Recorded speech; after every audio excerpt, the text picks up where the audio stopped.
आए ना, जनता के बीच आए, पता लग जाए जनता कितना चाहती है उनको। अरे जनता को ठग के, जनता के पैसों को, मैं भी सिंपल हूँ, ये कपड़े देख लीजिए, मैं सिंपल है, ऐसे रहता हूँ, मीडिया में मुंह खरीदता हूँ। अरे जो दिखावा करना, और आपने 45 करोड़ रुपए जनता से चप्पल पहनकर आप क्या दिखाना चाहते? रोहिंग्याओं को बसाया है, अमातुल्लाह खान को सह दिया है, इन लोगों का काम किया है, जो देश विरोधी गतिविधियां हैं उनको बढ़ावा देने का काम किया है इसने। ये देखिए, ये बयान बता दो, कल पद यात्रा कर अपने गांव से पद यात्रा कर, अकेला लाने को 500 आदमी ला सकता था, अकेला पद यात्रा कर, उसका शीश महल देखने के लिए आया था।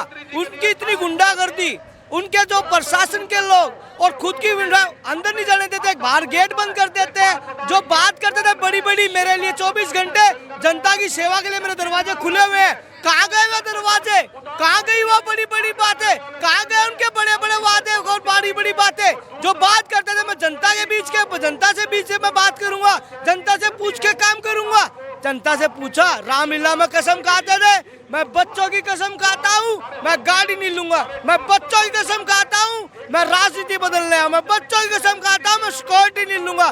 भैया किसी ने मना नहीं किया था, आप दिल राज्य के मुख्यमंत्री है, तो किसी जनता ने मना नहीं किया, आपने जनता को ठगने का काम किया है। जनता से पूछ के 45 करोड़ रुपए लगाए आपने, कहते हैं मैंने अपने घर में नहीं लगाए। अरे आपने इस देश में मार्बल कम होता है क्या? विदेश से मंगाया। बात करते हैं बड़ी बड़ी शहीद भगत सिंह से तुलना करते, अरे वो शहीद भगत सिंह जो 23 साल की उम्र में शहादत देता है, और जो देश के लिए बलिदान को जो हम बात कर रहे हैं, उन शहादतों के, उन शहीदों के नाम से बात कर रहे हैं, और शहीदों के बात करते हैं बड़ी बड़ी, तो उन विदेशों से तो उन्होंने हाथ ही मिलाया। वियतनाम से आपने मार्बल क्यों मंगाया? आप देश के सच्चे शक्ति थे तो देश में क्यों नहीं मंगाया? देश का क्यों नहीं मार्बल लगाया आपने? और पर्दे की बात करें कि पर्दे 8 लाख का पर्दा, अरे महाराज आप आए थे वीआईपी कल्चर खत्म करने, वीआईपी ट्रीटमेंट खत्म करने, आप खुद वीआईपी बन रहे हैं। और जनता, जब जनता को सरकार बनती है जनता के हित के लिए, जब जनता का जरूरत पड़ती है तो आपके दरवाजे बंद हो जाते हैं। कोरोना काल में जब जरूरत पड़ी तो आपके मंत्री घर पर गैस ऑक्सीजन सिलेंडर मिलते हैं, आप कहाँ से बचोगे? कहाँ से आप अपनी घुमाए दोगे? ई राशन कूपन योजना आपने लागू की, क्यों बंद करी? बताइए जनता को, कितना आपने जनता को अनाज दिया, क्यों नहीं दिया? आप अपने कर्तव्य से भागते हैं, अपनी जिम्मेवारी से भागते हैं, तुलना करते हैं मोदी जी से। अरे मोदी जी से बनना चाहते हो, मोदी जैसे काम करके दिखाओ ना। जो बहन बेटियों झुकी जहाँ झुकी वहाँ प्लेट कब कितने दिए भाई? लगातार केजरीवाल जी जनता के आगे एक्सपोज होते जा रहे हैं, फिर भी अपने आप को आम आदमी बताता है कि मैं तो चप्पल पहनता हूँ, शर्ट में बाहर आता हूँ। लगातार एक्सपोज होने के बावजूद ऐसा बोलते हैं। जब से चला हुआ है, क्यों नहीं बाहर आए? आए ना, जनता के बीच आए, पता लग जाए जनता कितना चाहती है उनको। अरे जनता को ठग के, जनता के पैसों को, मैं भी सिंपल हूँ, ये कपड़े देख लीजिए, मैं सिंपल है, ऐसे रहता हूँ, मीडिया में मुंह खरीदता हूँ। अरे जो दिखावा करना, और आपने 45 करोड़ रुपए जनता से चप्पल पहनकर आप क्या दिखाना चाहते हैं? आप किसी ने मना किया आपको शूज ना पहने? मेरे को तो किसी ने मना नहीं किया। जनता कहती है अच्छा पहनो, अच्छा खाओ। जो कहते हैं कि उसकी, आपने दिल्ली के हित के लिए काम बता दीजिए, छोड़ दीजिए पूरी दिल्ली। अपनी विधानसभा में जहाँ से ये विधायक है, एक अच्छा कार्य बता दे, अच्छा स्कूल बता दे, इनके अपने विधायक कार्यकाल में बताए ना, एक कार्य बताए। बात कर रहे जनता की, जो अपने आप पॉलिसी बनाते, शराब पॉलिसी किसने कही? जनता ने कही थी। एक साथ एक फ्री पिलाए, खुद बनाई, क्यों वापिस ली? बताए ना। आप आए जनता के बीच में, हम जनता हैं, और कहते हैं तो पदाधिकारी नहीं है, भाजपा से बढ़ती है। तीर्थ यात्रा करवा रहा है। देखिए जो तीर्थ यात्रा की बात कर रहे हैं, बुजुर्ग किसने मना करी? जनता ने मना करी, मत करवा। जो एक के साथ एक फ्री का मामला है, जब बात करते हैं शराब की, तीर्थ यात्रा पे आ जाते हैं। जब बात करते हैं शिक्षा की, दारू पे आ जाते हैं। जब दारू की बात करो, शिक्षा में आ जाते हैं। अच्छा शिक्षा में आए तो एक नया कॉलेज बताए ना, कहाँ बनाया है, कब बनाया है, बताए, नया फराई और बताए। लोग जिता रहे हैं सर, फिर केजरीवाल जी को लगातार 2 बार जीत गए, कौन लोग जिता रहे हैं? देखिए केजरीवाल को जिताना, जिन लोगों ने जिताया, झुग्गी झोपड़ी आम मिडिल क्लास ने, और उन्होंने को ठगा।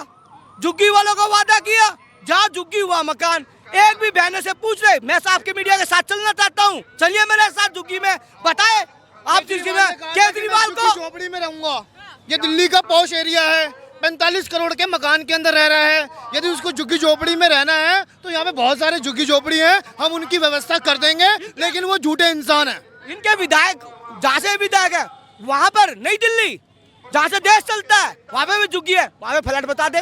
मैंने अपने विधायक काल में इतनी झुग्गी थी, वहाँ पे अच्छी शिक्षा, उनके बच्चों को अच्छी शिक्षा नहीं। क्या एक ही विधानसभा 70 है, एक में नारियल फोड़ के फ्रेंच सिखाएंगे, हमें सिखाएंगे, हम ये करें, किसने मना किया है? 70 विधानसभा है, 70 विधानसभा में क्यों नहीं दिया? खर्चे की आप बात कर रहे हैं तो कहते हैं मोदी जी भी तो विदेश जाते तो खर्चा करते हैं, मैं भी करूंगा। मोदी जी ने तो कभी ये नहीं कहा मैं ये नहीं लूंगा। जब मोदी जी की बात आते है, मोदी जी से काम करके दें, जब मोदी जी को जरूरत थी देश को। मोदी जी करेंगे, देश के प्रधान हैं, देश के प्रधानमंत्री हैं, दुनिया के कोने में भारत का नेतृत्व करते हैं। केजरीवाल दिल्ली के पूर्ण राज्य के मुख्यमंत्री तक नहीं है और इनकी कथनी करनी में अंतर है। इन्होंने क्या कहा था, झुग्गी में रहूंगा, तो क्यों नहीं रह रही है? मोदी जी ने कभी नहीं कहा कि मैं झुग्गी के अंदर रहूंगा, उन्होंने कहा कि मैं गरीबों के लिए काम करूंगा। इसलिए मोदी जी को लोग पसंद कर रहे हैं और आने वाले चुनाव में 24 में भी उनको भारी बहुमत से जिताएंगे और केजरीवाल की जमानत यहाँ पर 24 में जब्त होगी, इसका एक भी सांसद नहीं आएगा।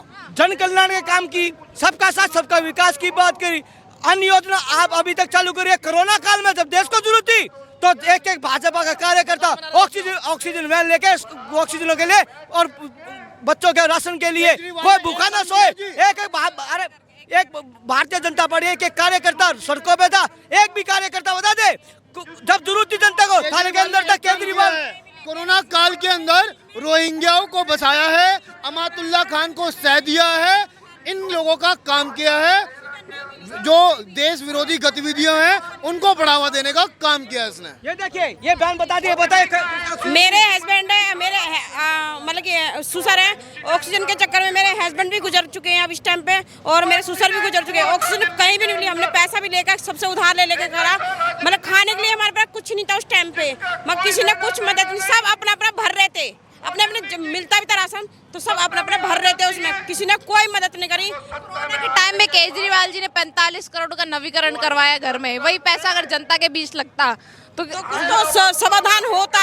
जो गरीब बच्चे मरे हैं, जो हम आम आदमी हैं, जो हमारा अगर सार लगा तो आज हमारी नौबत ये नहीं आती, तो हमारे हस्बैंड या हम इतनी उम्र में हम गुजर जाते, वो नहीं गुजरते। अगर हमें ऑक्सीजन या कुछ और मिल जाता, हमारे ससुर भी गुजर गए ऑक्सीजन के चक्कर में, बीमार हो गए। कोरोना बता रहे, कोरोना है नहीं, टेस्ट कर मतलब जिसको खांसी और कोरोना है नहीं। केजरीवाल जी दिल्ली के लिए अच्छे नेता साबित नहीं हुए, इसका मतलब नहीं, यहाँ पे अच्छा कुछ भी नहीं करा इन्होंने। और बल्कि राशन भी होता है, राशन भी उन्होंने पूरा कुछ भी नहीं दिया। आज कह रहे 2024 तक राशन बटेगा, 2024 के अभी जब तक राशन 1 साल होगी पूरी तो राशन भी नहीं बटा, उसमें खाली एक बार राशन दे रहा, वो भी महीना उतर जाता है तब राशन मिल रहा है। क्या नाम है मैम आपका? मेरा नाम आशु है।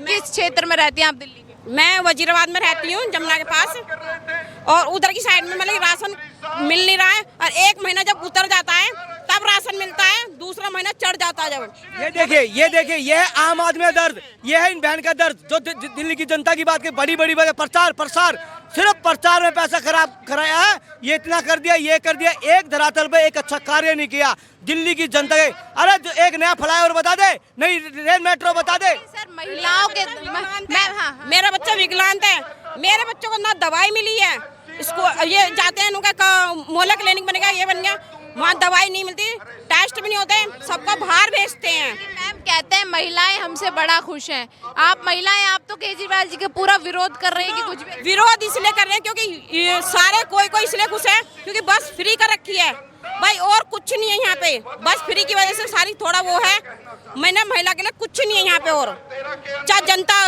सही हो चाहे नहीं हो, कुछ भी यहाँ पे कुछ भी सही नहीं है। गरीब बच्चों को एडमिशन नहीं मिले, ऑनलाइन कर दिया सब कुछ, बच्चे इतने धक्के खा रहे हैं, मैं धक्के खा रही हूँ अभी तक एडमिशन के लिए बच्चों के लिए, अपने अभी तक एडमिशन नहीं हुआ बच्चों का।